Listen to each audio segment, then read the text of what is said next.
You're in a good place now. You are listening to Perspectives with Ashley Burgess. Welcome back live to Live Your True Life Perspectives, and I'm your host, Ashley Burgess.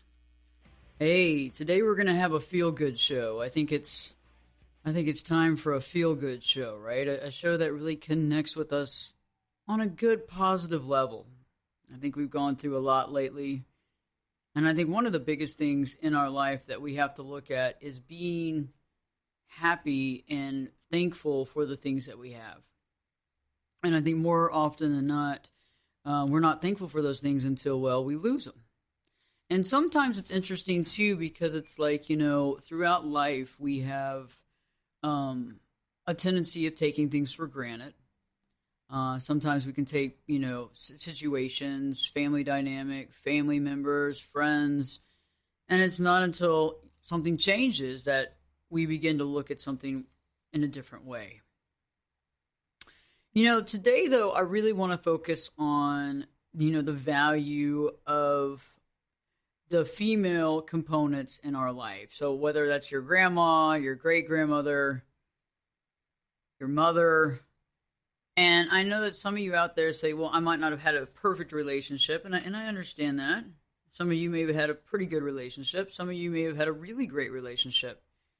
And then some of you may connect a mother or a grandmother type role with somebody that might not have been related to you, but someone who matters just as much.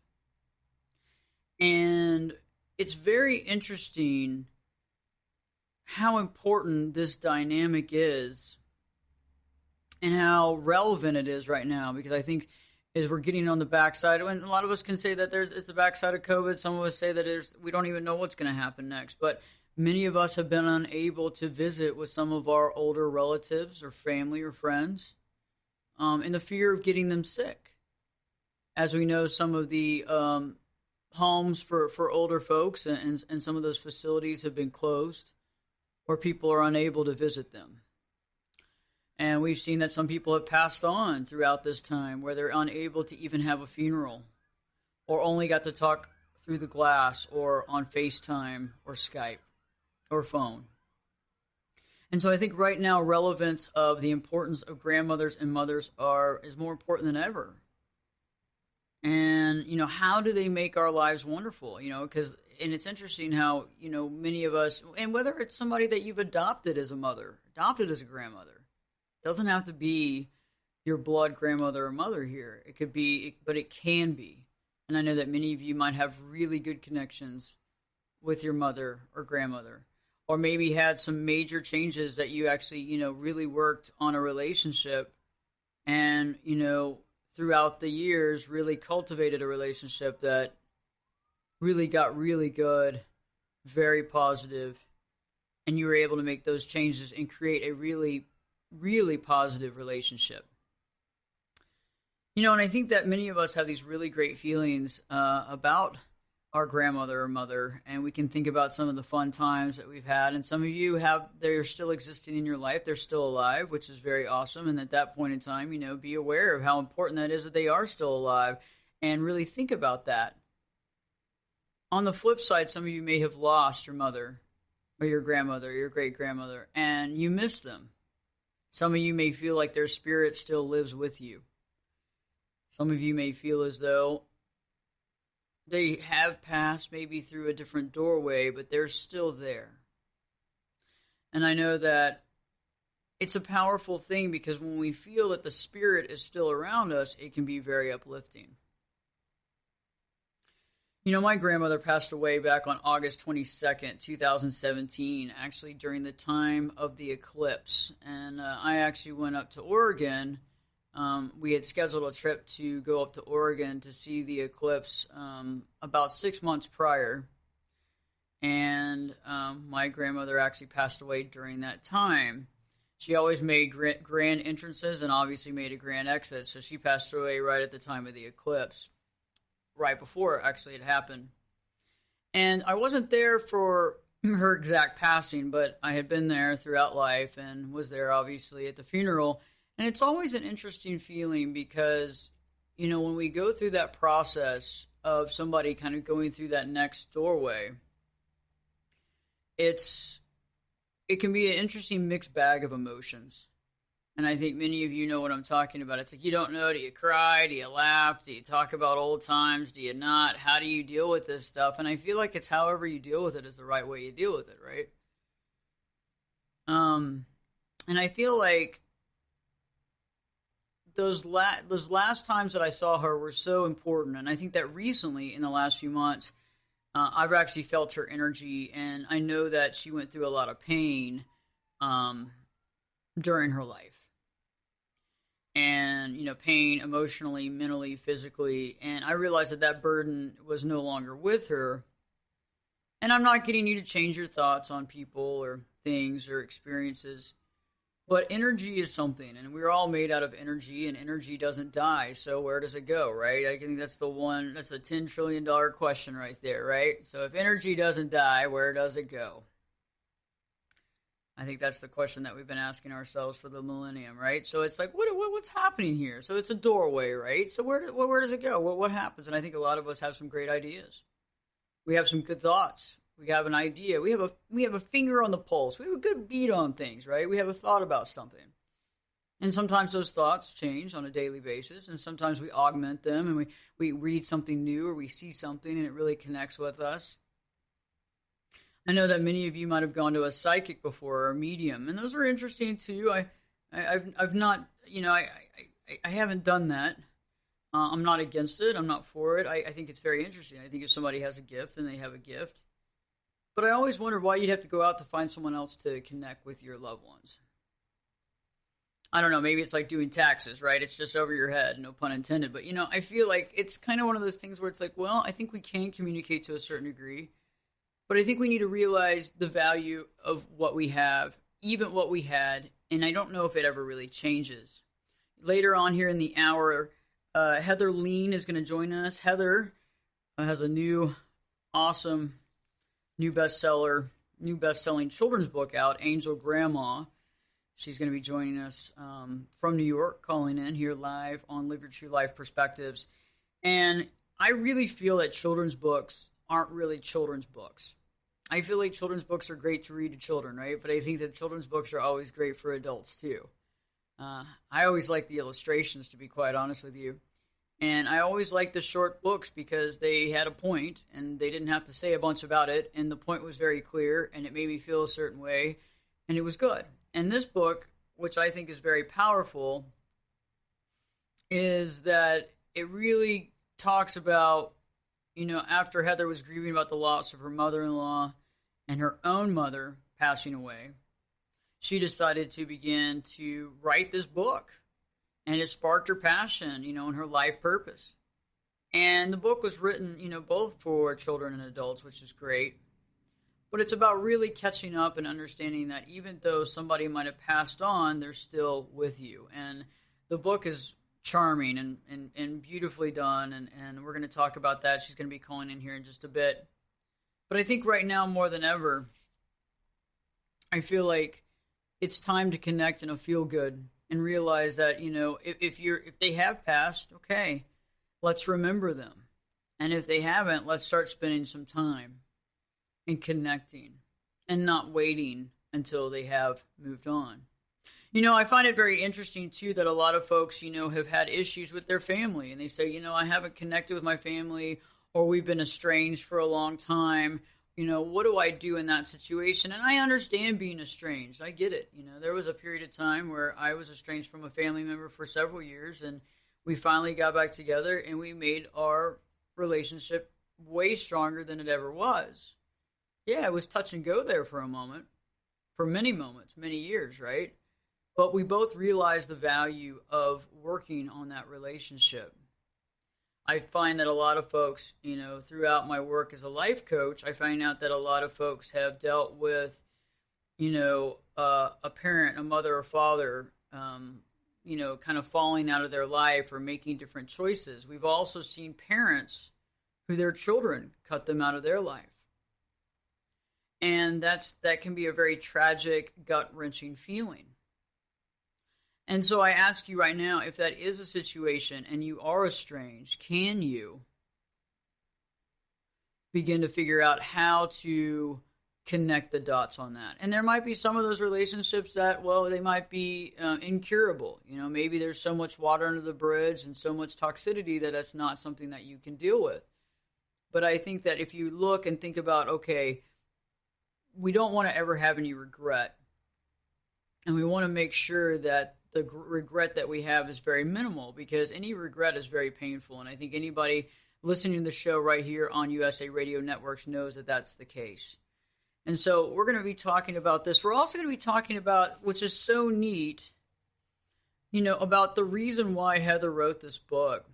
But why, bigger than that, why is remembrance so important at this time? Why is it relevant that we remember our loved ones? And some of the helpful tips to help parents to talk to their kids. Because, think about it. You might have a child right now, and you might have, grandma might be getting up there in age. Grandpa may be getting up there in age. Maybe even, your mother or father. And how do you talk with kids about grief? How do you talk about kids about loss? It's very touchy. And that's something that we'll talk about here later on in the hour, too. Because I feel that these are the subjects that are real. These are the subjects that really matter, especially these types of things. And it's even challenging for us adults, right? Death is challenging. I think many of us fear death. I think many of us clearly fear death because we don't know what's going to happen after. I mean, that's got to be the biggest fear. It's not, oh my gosh, are they going to get my order right? At Starbucks, I'm fearful that they're going to put like whole milk instead of soy. Oh God. No, it's about the concept of, what's going to happen when this is all over, for God's sakes? We all have these ideas, and I have a happier idea than some people do. I have a more clear thought process of what I'd like, and I've kind of chosen kind of a path, and I think that that's a powerful thing too, because I think we're manifesting beings here, right? I think that we've been sold a bill of goods that we're not. I think that we've been sold a bill of goods that we're in this body and that we're three-dimensional and all that great stuff, and that we need to live by this and follow these rules and follow these laws and, get up at this time and go to bed there and go to work. And I get it. We've been programmed to have to do all these things, but I think that we were much bigger spiritual beings than we give our credit to, because we've been told this, heck, how big of a spiritual being do you feel like you are when you're getting up at 5 a.m. every morning to go to work? And going to bed, and there you are, going into the kitchen eating ice cream at 10:30 and then feeling bad about it and guilty on top of that and gaining weight. So it's like, but you got to put it in perspective, and we got to have some fun here. We got to have some laughs, because that's what it's all about. We've been going through a lot of stuff lately. We need to think about the things that matter. And I think that everybody has somebody in their life that they look up to as a mother, a grandmother, a grandfather, a father. And we're going to be, really talking to that today in today's show and really connecting the dots on that. Heather's going to be calling in here in our next segment. And the greatest thing about this is that y'all can really connect with the loved ones that you have. And maybe after this show, picking up the phone. And if you can't pick up the phone, then maybe, just having a loving thought, taking a moment, loving thought, projecting that thought, and going on about your day with a smile. So stay tuned, because we'll be talking with Heather here in just a moment and Live Your True Life Perspectives with your host, me, Ashley Burgess. Well, you know what? I'll be back this time. You know it. I'll be back this time in 2 shakes.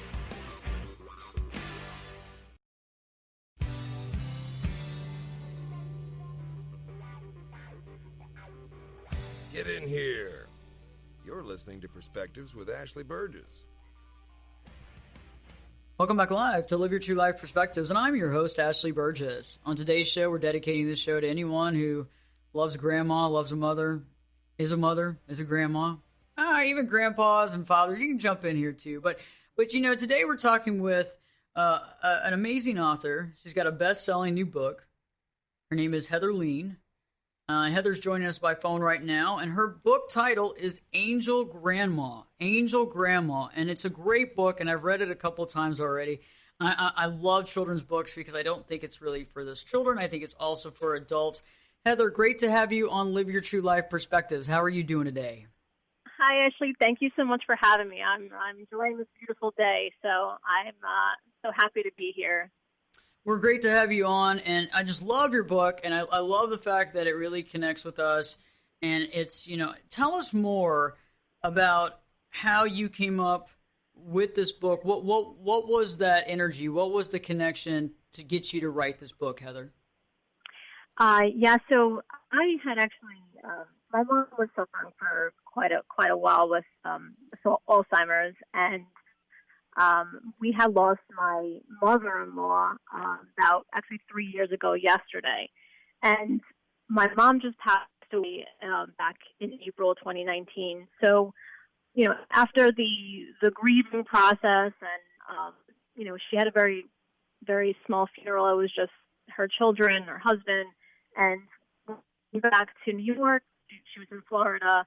We sat shift. We did the normal grieving. Just couldn't get past it. I had intense grief, intense despair, a lot of pitying myself, and I have 2 young children, 2 and 4, and I was sad for them. I just couldn't get past all that turmoil, and it got to a certain point where I was raised Jewish, and I'm not super religious, but I was searching for something, and I had started reading spiritual books and something to help me process all this grief, because I got to the point where I just didn't want to feel this way anymore. I pity myself and my children for not having anyone or not having a grandmother. And I got to that point where I was like searching for something, and I started reading a lot of spiritual books and kind of connecting, being open to things. And I mean, one of the greatest books I read was Eckhart Tolle, The Power of Now. And I was not living in the now. I was living in the past and worrying about the future. I was living everywhere but the now. And it was hard just being a parent, everything, going through my grief and kind of not really, just kind of stifling it down and going back to work, and got to the point where I needed to do something. So between, reading and growing spiritually, I had kind of this idea to give back, about writing a book and giving back to charity. I was giving to a charity at the time, and I didn't think I was a writer. I didn't really even think I had this book in me. But after I wrote that first, it was like a little children's book about gratitude. It was going to give back to a charity, and I still donate to them. It kind of opens the door. And I had this in my head like all along. I wanted to write something like a poem to my mom, like a love note basically to my mom, and share it with my children at some point. And after I wrote it, I showed it to my husband. He's like, wow, it's going to be a great children's book. And I really didn't think about that initially. And then, I realized there's really not a lot of children's books. And like you said, we're all kind of children on the inside. We're all processing it, or we're all dealing with the grief, maybe in a way. But, on the inside, we're all trying to cope with that. Right. And Heather, when we return, we'll be talking more about that, because I know that a lot of you listening have gone through grief. You've gone through this experience. You know exactly what Heather's talking about. It's resonating with you. So when we return, we'll be talking more about that, more about, the meaning behind the book, more about, why she wrote it and how it connects with you, but also us to really see the value and understand that they haven't really gone. Stay tuned. Live Your True Life Perspectives. We'll be back this time in 2 shakes.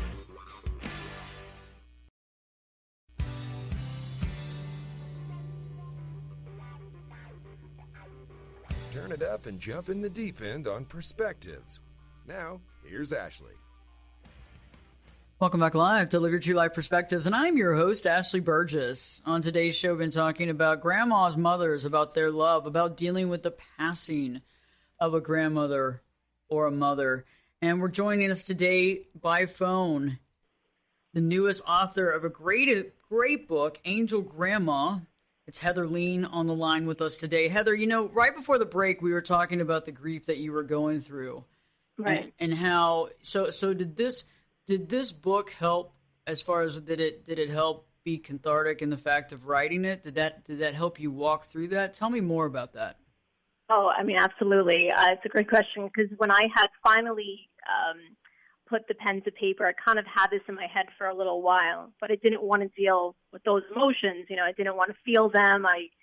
You kind of grow up, it's a little taboo to talk about death, and you kind of just, you move on. That's what everyone tells you. And as maybe as a child, when you're first feeling and learning about grief, and that is not helpful. You know, it's not helpful to children. It's not helpful to adults. It doesn't really help anyone by just saying you can't feel these feelings.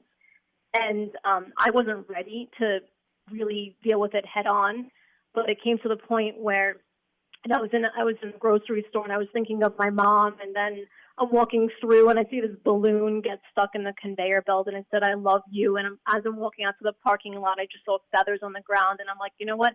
I don't know if this is divine intervention or this is just me like realizing I have to write this book.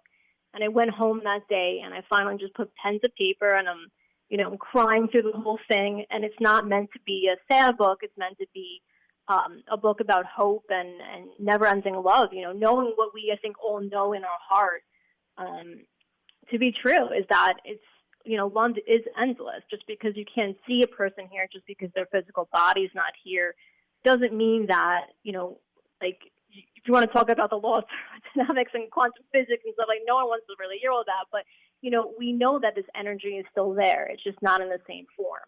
And I had to go through this. I came on the other side of grief, and this book really helped me, go through it. And I've seen so many people, like my sister-in-law, one of my best friends lost her mother-in-law, that so many people were losing people. And I just felt the need to write the book for myself, but also to help people who, in the process have lost someone so dear. And so that really, it helped me come through on the other end of that grief. And, and then I didn't really realize it was going to be a children's book, but when it came down to it, like I showed my husband, and he's like, wow, it's going to be a beautiful book. And if I can help children, like my children, this is what I wrote for them as well, process it and deal with it and kind of bring up that conversation. Because we talk about angel grandma, my kids lost both their grandmas. So, that's our reference. We talk about her always, both of their grandmothers always being around them, though she can't see them. And it's a very difficult concept for a child to understand. But, how I explain it is that, their love, they're guiding them, they're following them, they're protecting them, they're watching over them.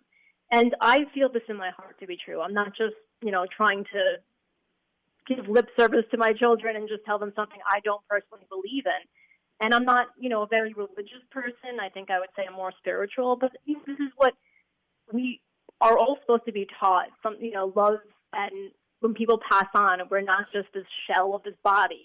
There's spirit, there's love, they're still with us. And though we can't see them, that's just one,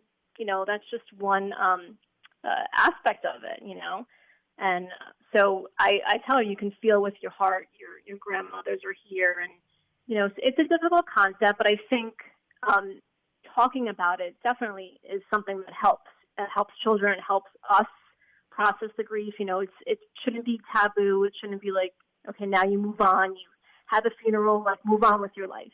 That's nice to say, but in reality, I feel like a huge part of me was missing because, that the person who brought me into this world is no longer here. And even though she was sick for a very long time where I couldn't have conversations with her about motherhood and how do I do this and all that, I still felt like she was on this earth. And to lose that, I was stuck in this place, and I had to move through the grief because I was not a good parent. I was not a good wife. I was not healthy for me. But that's not to say that grief is not, you're supposed to process it and hopefully come on the other side of it. Mm-hmm. Very, very intelligent. Yes. And I think many people that are listening have been there. And you were talking about, the concept of kids being able to acknowledge and understand the fact that just because somebody's not there doesn't mean they don't love you. And I think that that's something that resonates with adults as well. This is something that we have to remind ourselves to such a degree. And it's hard sometimes because you're right. Like, the funeral, and you go through the process, and some people grieve and some people don't. And then they don't grieve till a lot later on, because they sweep it under the rug and they don't deal with it emotionally, and they feel they're just going to get over it. And all of a sudden, you can't compartmentalize something. But at the same point, it's like when we stop and just realize the fact that we don't really, there's a lot of things on this planet that we don't see. And, people tell us a lot of things, right? And we're supposed to believe them, but then they do something else.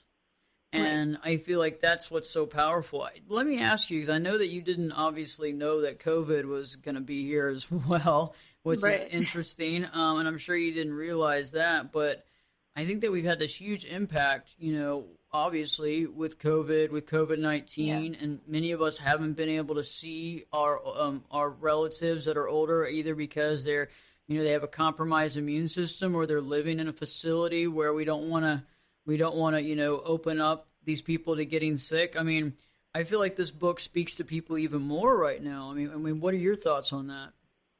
Yeah, I mean, it's so interesting. It's funny because I wrote it obviously a while ago, and I was debating even putting it out because I just didn't want to come off as insensitive. And, I wrote this book, because I heard of COVID, and it was none of that. I was actually the opposite direction. I was asking people, is it okay to put this book out? And then I realized people were suffering, and I had given it to friends and people who lost their grandma, lost their mom, and, adults alike saying it's a beautiful book. And I think, it's such a difficult time because, like, not even if, like you said, you might not have lost somebody, but you can't even see your my grandma's 99, my mom's mom, and she's in a nursing home, and no one can go visit her. So it's just, I really just wanted, in the end, I obviously didn't want to come off as insensitive in putting the book out, but I did make it quite a while, months before COVID, but I just think it could help people, connecting to that. So, like, we're all remote now. We can't even see our own friends or my own family, and it's so hard. So it's like, how do you have that connection? And realizing that, in the physical sense, when you're not physically around them, you can still send them love, and you can still connect in different ways. And it's like really forcing you to do that. And I think the book too is powerful because it is saying that, the love, it does surround you, it does follow you, and just being present in that, and, I was outside with my kids this morning, and my daughter's like, look at the chipmunks, look at this, and look at the squirrels, and she's like bringing me flowers, and, children just live in the present moment. They're just there, and we're worried about tomorrow and, paying bills and doing all this, and it's like just seeing them live is such an inspiration in this book and my other work, but they're so good at it. They're good at feeling love and being present, and we need some work on that, but I think the book kind of helps in that sense, where I say that love is all around you. I'm all around you. My love never leaves you, even though I'm physically not here. So it kind of like ties in because we can't physically be present with people right now, and just sending love and feeling love and the connection between people, whereas we can't physically give them hugs right now, we can send them love in a different way. So, it's an interesting time, but I think that kind of has the same moral of the story. We can still be sending emotion and love back and forth to people.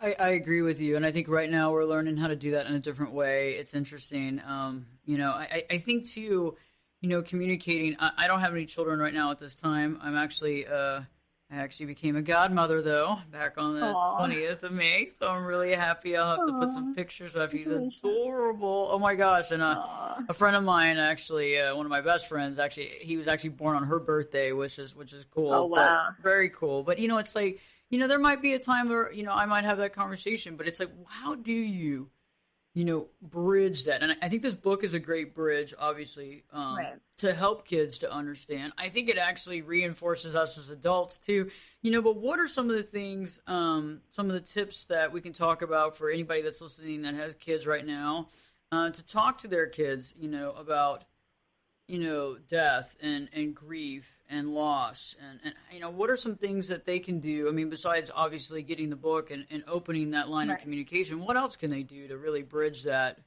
What do you feel? Yeah, I mean, I think it's great, obviously, to have that conversation, and books are amazing ways to talk and bring up every subject, right? But some children aren't very vocal. My daughter is like a little chatterbox. She'll just talk and just find a feather and say, "Oh, Angel Grandma's here," or she'll just start saying things like beautiful things. But some kids are not as vocal, and I think I'm thinking back even to as a child. When I was a child, we were asked to draw, make a picture book, like actually just draw a book and on any subject. And I wound up, I just remember like the whole thing, controversy, because I drew a picture of like my parents like fighting, before they got divorced or whatever.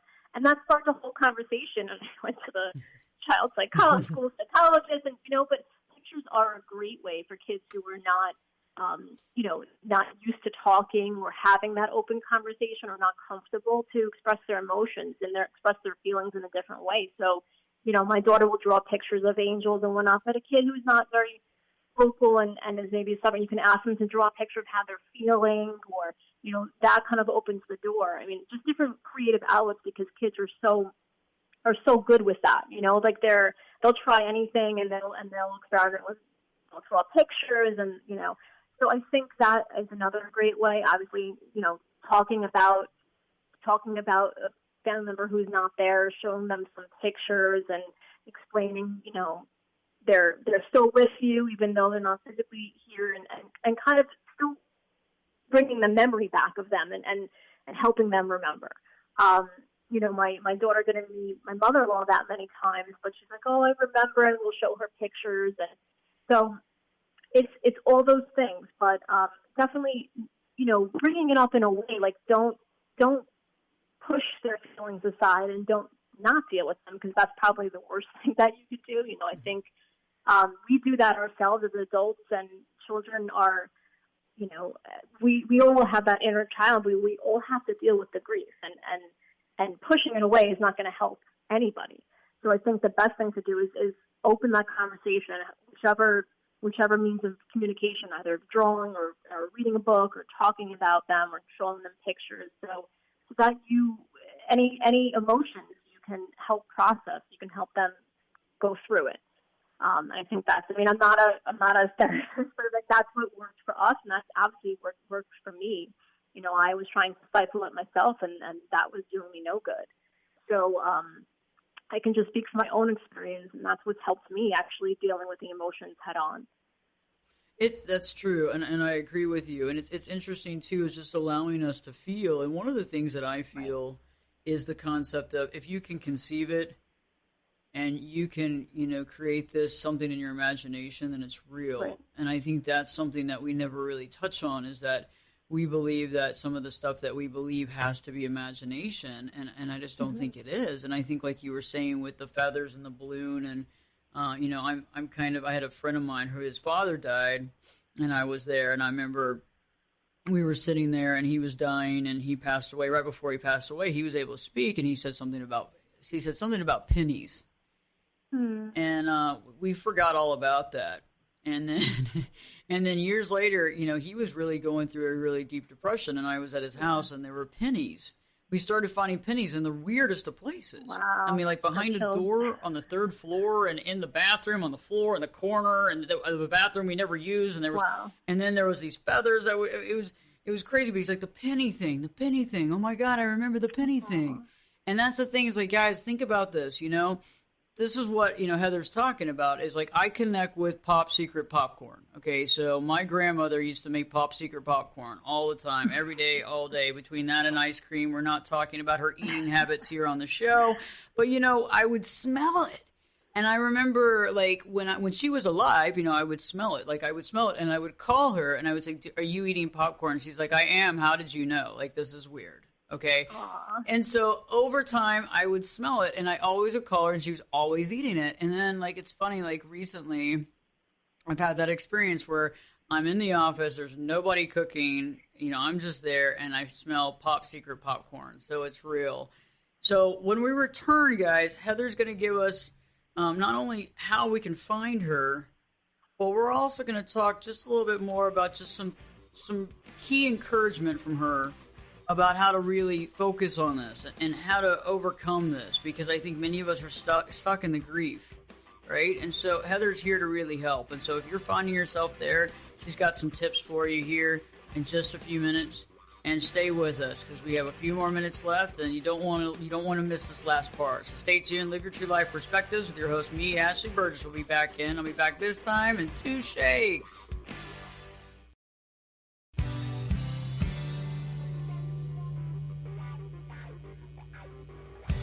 Jake Busey, and you're listening to Perspectives with Ashley Burgess. We're back. Welcome back live to Live Your True Life Perspectives, and I'm your host, Ashley Burgess. On today's show, we've been talking about the loss of a grandmother, the loss of a mother, the loss of a family member, being able to connect with that family member and feel the love even after they've passed, being able to acknowledge that energy and that power, and be able to speak to yourself about it, overcoming grief and those obstacles, but being able to also speak with your children about this so they can understand that even though grandma might be gone, she's still with you in love and spirit. Heather Lien was with us live here. She is the author of the best-selling book, Angel Grandma. You know, Heather, right before the break, we were talking about, talking with your kids and being able to connect with them and being able to share with them, so that they can feel the love and they can understand that just because somebody's there or isn't there doesn't mean that they still don't love you and that they're still connected with you. I know that... Let me ask you some words of wisdom. First off, I know you have another book, too, that's coming out, and that's Love Grows Here. Can you tell me a little bit more about that? Yeah, so that actually, it's funny. It's me, writing children's book, going through a lot of the spiritual journey myself. But it's like a little lyrical poem of love. It's like looking at all the animals and whether or not they mirror the same human emotions of judging and being, holding grudges and all these things. And of course, animals just, they live in the present. They're not really thinking like the same thought process as we do. But it makes us look at that. And then, the one universal truth, the one universal language of all of nature and human beings is love. Growing where you're planted, and blooming. And it's just a really cute children's book. It's in rhyme, and it looks at all these emotions, and it kind of puts it in that context of, love is the universal truth. It's the one that we should embrace, and when we can, reject negative feelings about ourselves and others. So yeah, that's the book coming out. Love Grows Here.